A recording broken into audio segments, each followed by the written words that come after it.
Пятрусь Броўка. Пачатак.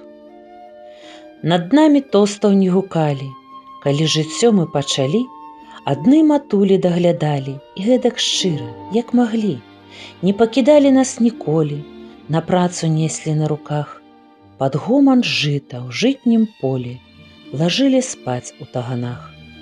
А змрок садзіўся вечаровы, ім не прыходзіў ціхі час. У той калысцы ў ліповай яны ўсю ноч выкуталі нас. Над прыпекам пялёнкі грэлі, памыўшы з попелам вадой, калі ў маленькіх шыі прэлі, дык прысыпалі парахнёй.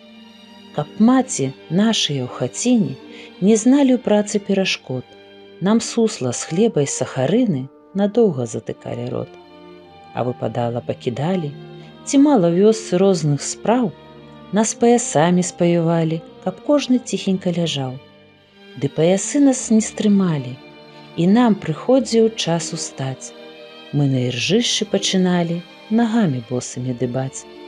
Мы свет страчалі з хваляваннем, усё здзіўляла нас кругом, і тое першае спатканне з сабакам, пеўнем і катом.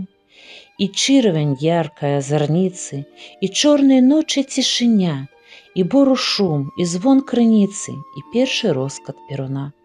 А дні праходзілі за днямі, мацней стаялі на нагах, і мы, памыўшыся дажджамі, і мы, абцёршыся вятрамі, выходзілі ў далёкі шлях.